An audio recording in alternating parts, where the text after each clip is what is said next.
Minun ukkini eli 104-vuotiaaksi. Ja nyt seison hänen haudallaan. Mikä saa ihmisen elämään yli 100 vuotta? Tämä kysymys ei päästä minua rauhaan, ja ehkä sinäkin mietit sitä nyt. Seison täällä ukkini tuoreella haudalla. Hän kuoli viikko sitten, 104 vuotta vanha. Selväjärkinen loppuun asti. Ei lääkkeitä, ei pitkiä sairaalassa oloja. Hän vain nukahti kotona vanhassa nojatuolissaan. Ukkini ei ollut erikoinen mies, ainakaan ulkomaailmalle. Ei titteleitä, ei suuria rahoja, ei autoja, ei lomia, mutta minulle hän oli aina arvoitus, hiljainen, hidas arvoitus, joka teki joka päivä samaa ja silti näytti aina nuoremmalta. Hän ei koskaan sanonut, näin pysyy nuorena tai näin tulet vanhaksi. Mutta kun näit hänet, miten hän käveli, miten puhui, miten eli joka päivä tiesit, että siinä oli jotain, jonka unohdamme usein tänään. Olin lapsena usein hänen luonaan, hänen pienessä talossaan kaupungin laidalla. Kaikki oli yksinkertaista. Puutarha oli siisti, tee kuumaa, seinäkello ei koskaan väärässä.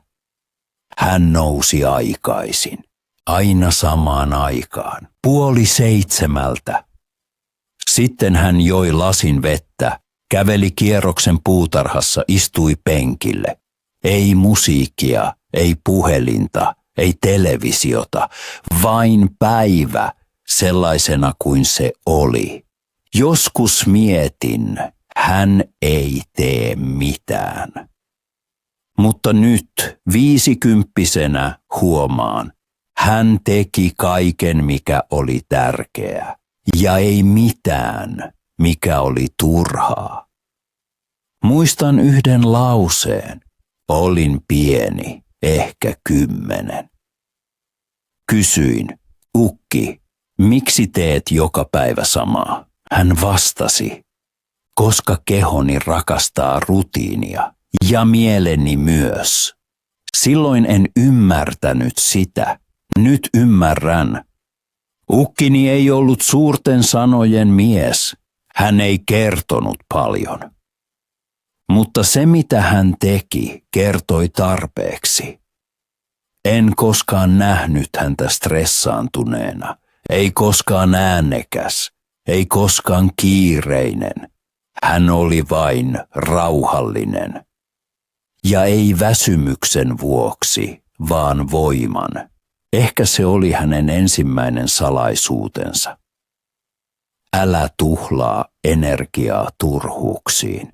Hän oli kiinnostunut pienistä asioista, säästä, tomaatin mausta, kengän oikeasta istuvuudesta, hyvästä unesta.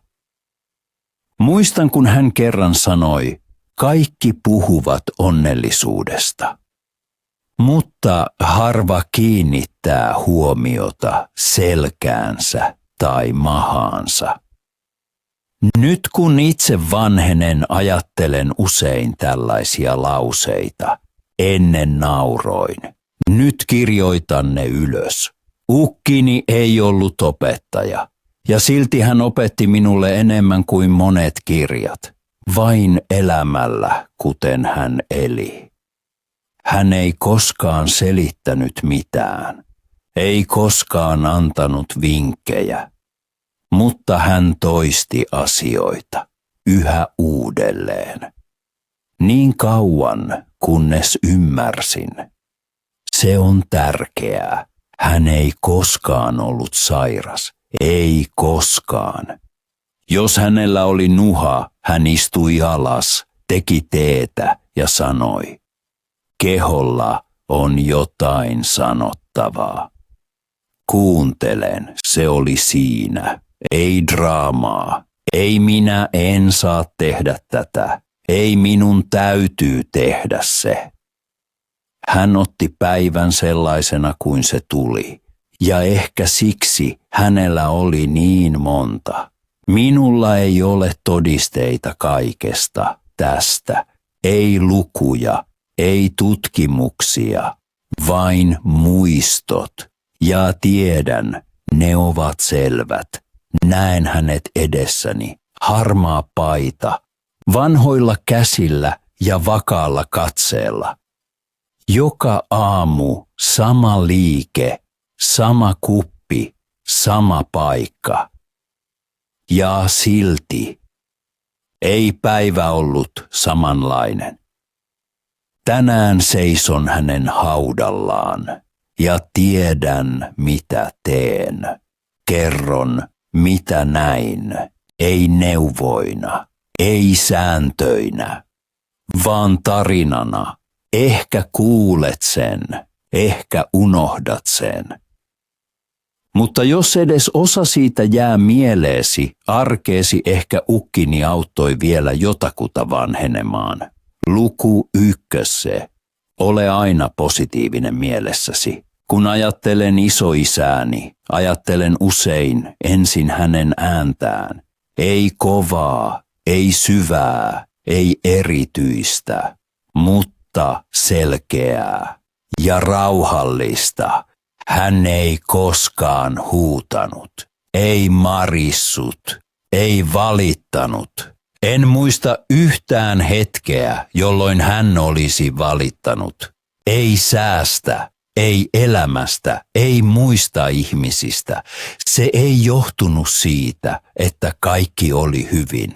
Oli myös vaikeita aikoja. Isoäitini oli pitkään sairaana. Myöhemmin tuli sota. Sitten hänellä oli monta vuotta vain vähän rahaa.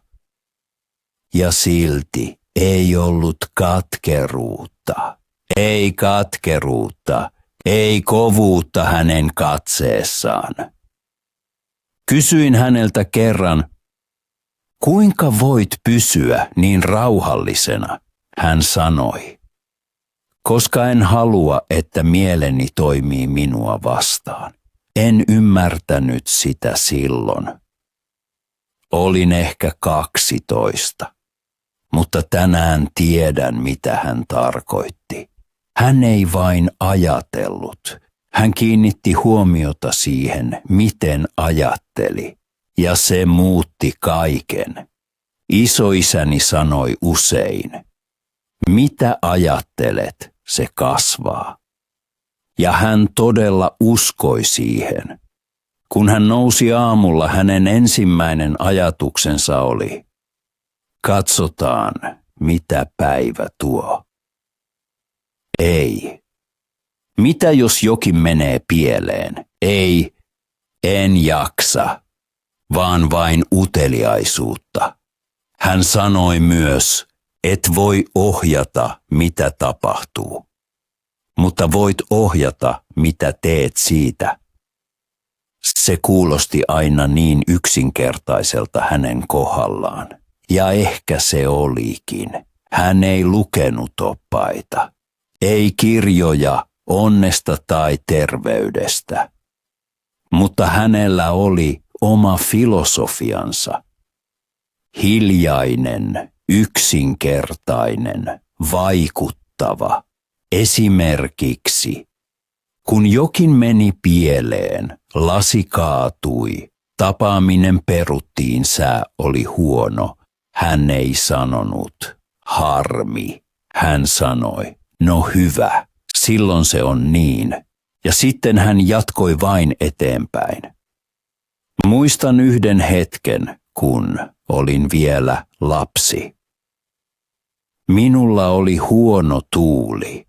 En enää tiedä miksi. Isoisäni katsoi minua ja sanoi, mielesi on kuin puutarha. Mitä haluat istuttaa? Kukat vai rikkaruohot? Olin liian nuori ymmärtämään sitä. Mutta lause jäi, ja mitä vanhemmaksi tulin, sitä enemmän ymmärsin, kuinka oikeassa hän oli. Jos ajattelet joka päivä, että kaikki on vaikeaa, siitä tulee vaikeaa. Jos uskot, että sinulla on huono tuuri, näet vain huonoa tuuria. Ja jos uskot, että jotain hyvää voi tapahtua, olet hereillä sen suhteen. Isoisäni uskoi, että elämä reagoi sinuun, ei heti, mutta ajan myötä. Hän ei koskaan sanonut vetovoiman laki, mutta hän eli sen. Esimerkiksi hän ei koskaan puhunut itsestään pahasti. Ei koskaan mitään, kuten olen tyhmä tai olen liian vanha, päinvastoin. Jos hän ei osannut jotain, hän sanoi, opin vielä. Uskon, että tämä oli suurin ero muihin vanhoihin ihmisiin, joita tunsin. Monet puhuivat ennen kaikki oli paremmin tai nyt se ei enää toimi. Isoisäni sanoi, olen yhä täällä, joten jotain vielä onnistuu. Hänellä ei koskaan ollut kaukana olevaa tavoitetta. Ei mitään, kun voitan lotossa tai kun kesä tulee. Hän oli nyt hetkessä. Ja hän piti nyt hetkestä. Joskus oli vaikea ymmärtää sitä. Olin nuori, halusin enemmän, halusin toimintaa. Isoisälläni oli kärsivällisyyttä. Ja kärsivällisyys tarvitsee selkeää päätä. Hänen ajattelunsa oli kuin rauhallinen joki. Ei hidas, ei nopea, mutta liikkeessä. Hän ei ajatellut jäykästi. Hän ajatteli pehmeästi. Ehkä se oli hänen salaisuutensa. Hän oli ystävällinen itselleen ja ystävällinen elämälle. Kun tänään ajattelen vaikeita asioita, laskuja, huolia, tulevaisuutta, kysyn usein itseltäni, mitä ukki nyt sanoisi? Ja melkein aina vastaus on, pysy rauhallisena ja älä ajattele itseäsi vastaan. Luku 2. Älä koskaan menetä lasta itsessäsi. Ukkini oli vanha, todella vanha, mutta joskus unohdin sen, ei siksi, että hän näytti nuorelta, vaan koska hän oli nuori. Sisäisesti hän oli usein kuin lapsi, ei lapsellinen, ei tyhmä, vaan utelias, hereillä, kevyt. Hän kokeili asioita kysymättä, oliko hän liian vanha siihen. Muistan yhden iltapäivän, hän oli jo yli 90. Istuttiin penkillä puistossa. Yhtäkkiä hän nousi, meni puun luo, asetti kätensä kaarnaan ja sanoi, tuntuu kuin ennen. Sitten hän nauroi. Niin yksinkertaista, niin selkeä. Kysyin häneltä, mitä tarkoitat ennen? Hän sanoi, 8-vuotiaana silitin samanlaista puuta tai yhtä, joka oli tällainen. En tiennyt mitä sanoa, mutta huomasin, hänelle se ei ollut vitsi, ei leikki. Se oli muistaminen, tunteet. Isoisäni ei koskaan sanonut, nyt olen vanha, en saa tehdä sitä enää. Hän ei koskaan ajatellut niin. Hän leikki, rakensi, vitsaili, tarkkaili, myös yli 100 vuotta vanhana. Hän sanoi kerran minulle, Tiedätkö, ei oikeastaan ole olemassa aikuisia. On vain lapsia, jotka ovat vanhentuneet. Minusta se oli aluksi hassua. Mutta mitä enemmän ajattelin sitä enemmän se oli totuus. Hän ei ollut naivi. Hän tiesi, kuinka kovaa elämä voi olla. Mutta hän ei antanut sen kovettaa häntä. Kun satoi, hän sanoi, katsokaa, maailma suihkuttaa itseään. Kun hän eksyi, hän sanoi, sitten löydän jotain uutta. Kun olin surullinen, hän kysyi, haluatko vitsin vai teetä? Hänen katseensa maailmaan oli kevyt, ei pinnallinen, mutta avoin. Hän oli ensimmäinen, joka puhalsi voikukan kanssani. Olin 5, hän oli 70. Istuttiin nurmikolla ja sanoin, ukki, minulla on tylsää. Hän ei sanonut mitään. Lähti, tuli takaisin 2 voikukan kanssa. Kuka saa enemmän lentämään, voittaa. Minä voitin. Mutta vain siksi, että hän puhalsi tahallaan heikosti. Tällaiset hetket kasvattivat vanhaksi, mutta ei väsyneeksi. Monet ihmiset menettävät lapsen itsessään. Ukkini säilytti sen. Ja ehkä juuri siksi hän eli niin vanhaksi. Koska lapset liikkuvat, kysyvät paljon, nauravat usein, itkevät nopeasti, unohtavat nopeasti, ja he eivät ajattele eilistä tai huomista, vain nyt hetkeä. Niin oli myös ukkini, ei aina, mutta tarpeeksi usein. Ja kun kaipaan häntä tänään, ajattelen tätä lausetta. Ei ole olemassa aikuisia, vain lapsia, jotka ovat vanhentuneet. Ja sitten kysyn itseltäni, olenko minä vielä tarpeeksi lapsi? Lukukoonemme, oikea nainen rinnallaan, ukkini eli 104-vuotiaaksi. Mutta hän ei olisi elänyt niin pitkään ilman häntä, ilman mummiani. Uskon, että hän tiesi sen. Ja vaikka hän ei koskaan sanonut sitä suoraan hänelle, mutta sen saattoi tuntea. Hän ei ollut hiljainen varjo, ei nainen, joka vain istuu vieressä. Hän oli olemassa. Keskellä elämää, hiljainen mutta päättäväinen. Mummiani oli pienempi kuin hän, mutta hänellä oli vahva ääni, selkeä asenne.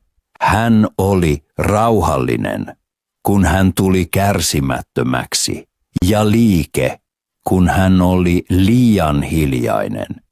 Hän ei usein sanonut, rakastan sinua.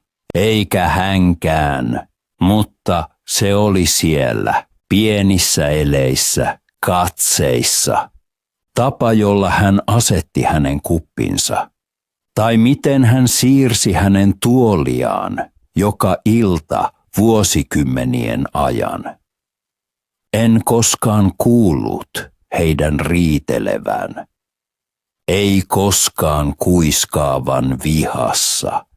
Ehkä se tapahtuikin, mutta ei koskaan äänekkäästi, ei koskaan pitkään.